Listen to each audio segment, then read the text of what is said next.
Hello viewers, Tollywood story এক্সপ্লেনারে সবাইকে অনেক অনেক স্বাগত জানিয়ে গীতা এলএলবির আজকের পর্বের রিভিউ শুরু করছি। শুরুতেই দেখা যাচ্ছে মৈত্রী কোনো একজনকে ফোন করে বলছে গীতাকে কে মেরেছে, কেন মেরেছে আমি জানি না, আমি কিন্তু কিচ্ছু জানি না, আমি যেন না ফাঁসি, আমি এই কেসটা থেকে কিন্তু বেরোতে চাই, খবর নাও গীতা বেঁচে আছে না মরে গেছে আর আমাকে জানাও, এই বলে ফোনটা রেখে দেয়।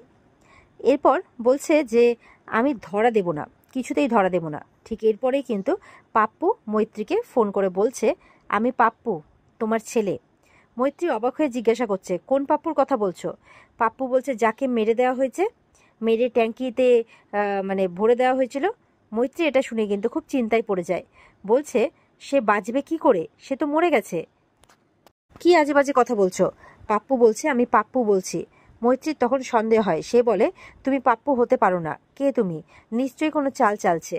ঠিক এরপর একজন মহিলাকে দেখা যাচ্ছে, সে পাপ্পুর হাত থেকে ফোনটা নিয়ে মৈত্রীকে বলছে কি চাল চালবে আবার, পাপ্পু তো খুন হয়েছে। মৈত্রী জিজ্ঞাসা করছে আপনি কে বলছেন? মহিলাটি তখন বলছে চিনতে পারছেন না, এই বলে পাপ্পুকে ফোনটা দেয়। পাপ্পু তখন মৈত্রীকে বলছে মাম্মি আমি পাপ্পু, আমাকে বাঁচাও, আমাকে বাঁচাও। মৈত্রী এরপর চিৎকার করে উঠে বলছে শাট আপ, এই বলে ফোনটা কেটে দেয়। এরপর ফোনটা রেখে দেওয়ার পরেও কিন্তু পাপ্পুর বলা কথাগুলোই মৈত্রীর কানে বাজছে। ওদিকে হসপিটালে দেখা যাচ্ছে অগ্নিজিৎ বাবু আর স্বস্তিক একসাথে। মৈত্রী এরপর গীতাকে ফোন করলে গীতার ফোনটা কিন্তু স্বস্তিকের কাছে আছে আর সেটা বেজে ওঠে। মৈত্রী তখন ফোন করছে দেখে অগ্নিজিৎ বাবু তাকে জিজ্ঞাসা করছে পাপ্পু এখন কোথায়? স্বস্তিক বলছে পাপ্পু এখন আমাদের সাথেই আছে। মৈত্রী বলছে পাপ্পু আপনাদের সাথে মানে? পাপ্পু তো আমাকে এক্ষুনি ফোন করেছিল। স্বস্তিক বলছে যে কই না তো। মৈত্রী বলছে ফোন করেছে, মিথ্যে কথা বলবেন না। স্বস্তিক বলছে আপনার কি মাথা খারাপ হয়ে গেছে নাকি, আপনি মিথ্যে কথা কেন বলছেন, আর আমি বা মিথ্যে কথা কেন বলবো? মৈত্রী আবারও বলছে পাপ্পু আমাকে ফোন করেছিল আর আমি এক্ষুনি হসপিটালে আসবো, এই বলে ফোনটা রেখে দেয়। মৈত্রী এরপর ভাবছে পাপ্পু হসপিটালে আর পাপ্পু জলের ট্যাঙ্কে পড়েছিল, এইসব কথা যাচাই করার জন্য হসপিটালে রওনা হয় ওই পাপ্পুর মা। এরপর মৈত্রী হসপিটালে পৌঁছলেই অগ্নিজিৎ বাবুকে জিজ্ঞাসা করছে ছেলেটা কোথায়? অগ্নিজিৎ বাবু বলছেন কোন ছেলে? মৈত্রী বলছে সেই ছেলেটা যাকে আপনারা পাপ্পু বলছেন, প্রমাণ করার চেষ্টা করছেন যাকে পাপ্পু বলে, যাকে দিয়ে প্রমাণ হলো যে বিষ্ণুদেব খুনি নন। মেহেক কিন্তু তখন পাপ্পুকে সেখানে নিয়ে আনে। মৈত্রী পাপ্পুকে দেখতে পেয়ে জিজ্ঞাসা করছে তুমি ফোন করেছিলে আমায়? তখন পাপ্পু কিন্তু কোনো কথা না বলে চুপ করে থাকে। মেহেক এরপর মৈত্রীকে বলছে এইভাবে একটা বাচ্চার সাথে কেউ কথা বলে, খুব চিৎকার করে কথা বলছিল তো তাই। বলছে আপনি কি মানুষ, কি করতে এসছেন এখানে? মৈত্রী বলছে আমাকে ফোন করেছিল, নাটক করছে আমার সাথে, যেই ছেলেটা বলছে যে ছেলেটা ট্যাঙ্কে পড়ে মারা গিয়েছিল পাপ্পু, সে আমাকে ফোন করেছে, বিষ্ণুদেব চ্যাটার্জি ওকে খুন করেছে আর এই ছেলেটা পাপ্পু নয়। অগ্নিজিৎ বাবু তখন জিজ্ঞাসা করছে তাহলে কে পাপ্পু? মৈত্রী বলছে আমি জানি না, আমি চিনি না। এরপর মৈত্রীর পাপ্পু মারা গেছে, তাহলে সে তাকে কিভাবে ফোন করলো, এমনটা ভাবতে ভাবতে কিন্তু মাথা খারাপের মতো অবস্থা হয়ে যাচ্ছে মৈত্রীর। এরপর স্বস্তিক মৈত্রীকে জিজ্ঞাসা করছে গীতাকে কে শুট করেছে? মৈত্রী বলছে আমি জানি না, আমি জানি না কে শুট করেছে। এরপরে জিজ্ঞাসা করছে গীতা কেমন আছে? স্বস্তিক বলছে অপারেশন চলছে। মৈত্রী জিজ্ঞাসা করছে ডক্টর কি বলছে, বাঁচবে না মরবে? স্বস্তিক বলছে আমরা তো প্রার্থনা করছি যে ও বাঁচুক। মৈত্রী বলছে আমি চাই ও মরুক, অভিশাপ, ও আমার জীবনে একটা অভিশাপ হয়ে এসেছে, এই অভিশাপ ওর লাগবে, ও মরুক, এইভাবে বলছে। অগ্নিজিৎ বাবু কিন্তু এরপর বলছে ও কিন্তু চলে যায়, মৈত্রী মরুক মরুক বলতে বলতে চলে যায়। তখন অগ্নিজিৎ বাবু বলছেন যে ও কি করতে এসেছিল এখানটাতে, এরকম ছুটে ছুটে এলো আবার চলেও গেল, কি দেখতে এসেছিল এখানটাতে? মেহেক স্বস্তিক দুজনেই বলছে আমরা কিছু বুঝতে পারলাম না। মেহেক বলছে হঠাৎ এই বাচ্চাটার দিকে তেড়ে এলো কেন? মেহেক এরপর পাপ্পুকে জিজ্ঞাসা করছে তোমার নাম তো পাপ্পুই, পৃথ্বীও তো তোমার নাম তাই না? পাপ্পু কোনো কথা কিন্তু বলছে না, শুধু কাঁদতে থাকে। মেহেক তাকে কাঁদতে দেখে জড়িয়ে ধরে। ওদিকে দেখা যাচ্ছে নদী তার বাড়িতে বসে মনমরা হয়ে বসে আছে আর কাঁদছে। তাকে দেখে তার বাবা বলছে এখানে বসে বসে কাঁদছিস কেন? ওই বিষ্ণুদেব ওই ওর পাল্লায় পড়ে তুই তোর জীবনটাকে একদম শেষ করে ফেলেছিস। কাকে ভালোবেসে বেসেছিলিস তুই? ওই ছেলেটা একটা মানুষ নাকি? এরপরে দেখা যাচ্ছে বিশ্বেশ্বর বাবুকে নদীর বাবাকে একজন ফোন করেছে, ফোন করে বলছে আমি পাপ্পু বলছি। বিশ্বেশ্বর বাবু বলছেন যে কোন পাপ্পু? বলে যে যাকে জলের ট্যাঙ্কে ঢুকিয়ে দেওয়া হয়েছিল সেই পাপ্পু। বিশ্বেশ্বর বাবু বলছেন এই কি আজে বাজে কথা বলছো, পাপ্পু বলে আমি কাউকে চিনি না, এই বলে ফোনটা কেটে দেন। নদী তার বাবাকে জিজ্ঞাসা করছে কে ফোন করেছিল। তার বাবা ব্যাপারটা এড়িয়ে যাওয়ার চেষ্টা করলেন আর বলছেন যে কিছু না। নদী বলছে তুমি তো পাপ্পু পাপ্পু বলছিলে বাবা। তার বাবা তখন সেখান থেকে কিন্তু চলে যায় কোনো কথা না বলে। নদীর ঠাকুমা সেখানে চলে আসেন আর তার বাবাকে জিজ্ঞাসা করছেন যে তুই কি গোপন করার চেষ্টা করছিস। বলছে যে তুই কি করার চেষ্টা করছিস আমি কিন্তু কিছু বুঝতে পারছি না।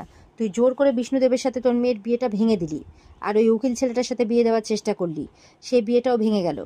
আবার মানে আমার নাতনিটা তো লগ্নভ্রষ্টা হলো।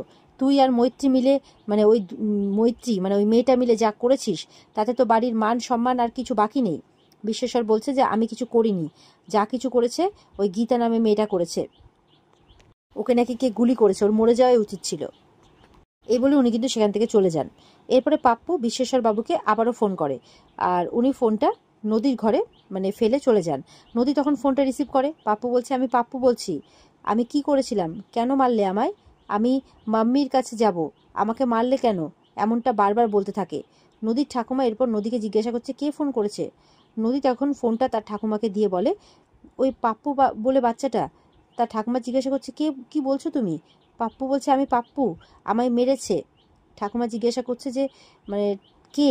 পাপ্পু বলছে ওই লোকটা মেরেছে, ওই বউটা মেরেছে, ওই দাদাটা মেরেছে, সবাই মিলে মেরেছে। ঠাকুমা তখন পাপ্পুর কথা শুনে ভয় পেয়ে যান। এরপর বিশ্বেশ্বরবাবু তার মাকে জিজ্ঞাসা করছে যে কে কে ফোন করেছে। উত্তরে তখন তার মা বলছে পাপ্পু। এরপরে ওর কথা সমস্ত বিশ্বেশ্বরবাবুকে বলছে যে কেউ মজা করছে। আর ওই নাম্বারটাতে তখন আবার ফোন করে বলছে কে ফোন করেছো, মজা হচ্ছে নাকি, এখানে মজা হচ্ছে, মজা করছো, আমি কিন্তু এইসব একদম পছন্দ করি না বলে দিলাম। এই বলে ফোনটা রেখে দেয়। নদী এরপর তার বাবাকে জিজ্ঞাসা করছে কোন পাপ্পু বাবা, ওকে তো কোর্টে প্রডিউস করা হয়েছিল। এই বলে নদী তার বাবার কাছ থেকে ফোনটা নিয়ে আবারও পাপ্পুর নম্বরটায় ফোন করে। ওদিকে গীতার অপারেশন থিয়েটারের বাইরে বাড়ির সকলে অপেক্ষা করছে। এরপর অপারেশন শেষে ডক্টর বেরিয়ে আসেন। অগ্নিজিৎ বাবু জিজ্ঞাসা করছেন যে গীতা কেমন আছে। ডক্টর বলছে এখন কিছু বলা যাচ্ছে না, ক্ষতটা খুব গভীর, 72 ঘন্টা অবজারভেশনে রাখতে হবে। এরপর গীতাকে ওটি থেকে বের করে আনা হলে বাড়ির সকলে তাকে দেখে খুব কষ্ট পাচ্ছে। ওদিকে দেখা যাচ্ছে যে মৈত্রী কিন্তু রাতের বেলা ঘুমোচ্ছে, আর শুয়ে শুয়ে পাপ্পুর বলা কথাগুলো তার কানে বাজছে। আর তখন দেখা যাচ্ছে কেউ এসে যেন তার ঘরের দরজা নক করছে। মৈত্রী কে কে বলতে থাকে। দরজা খুলে চারপাশটা খুঁজে দেখতেই দেখে তার সামনে পাপ্পু দাঁড়িয়ে আছে। মৈত্রী বলছে কে কে কে পাপ্পু তুমি। পাপ্পু বলছে আমায় সকলে কেন কেন কেন মারলে, আমি কি করেছি।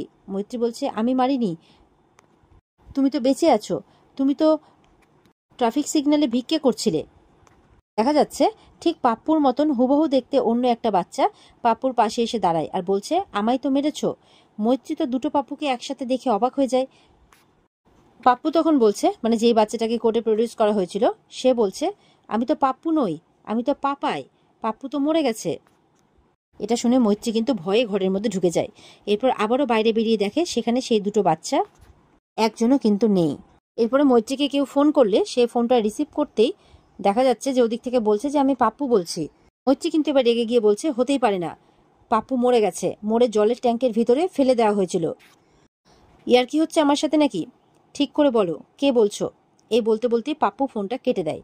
মৈত্রী এরপর তার ঘরে মানে মানে তার ঘরে ঢুকে পাপ্পু তাকে ঠিক যে কথাগুলো বলেছিল মানে তাকে ফোন করে বলেছিল সেই কথাগুলো শুনতে পাচ্ছে। এরপর দরজার দিকে তাকাতেই সেখানে দেখা যাচ্ছে যে গীতা রেকর্ডার হাতে, সাথে পাপ্পু মানে যাকে কোর্টে প্রডিউস করা হয়েছিল, আর সাথে বড়বাবু তার পুলিশ ফোর্স নিয়ে ঘরের মধ্যে ঢুকে পড়ে। গীতা রেকর্ডারটা মৈত্রীকে দেখিয়ে বলে এই যে এতে সে তার স্বীকারোক্তি সব রেকর্ড করে ফেলেছে, মানে মৈত্রী যে বললো এতক্ষণ তাকে মেরে জলের ট্যাঙ্কে ভরে দেওয়া হয়েছিল, তো এই রেকর্ডিংটা কিন্তু ওখানে সেভ করে ফেলেছে। আর আরও বলছে যে পাপ্পুকে মেরে জলের ট্যাঙ্কের মধ্যে ফেলে দিয়েছিলেন তাই না, এরকমভাবে বলছে গীতা। মৈত্রী বলছে আমি কিছু করিনি। এই বলে পালানোর চেষ্টা করলে পুলিশ কিন্তু তাকে ধরে ফেলে।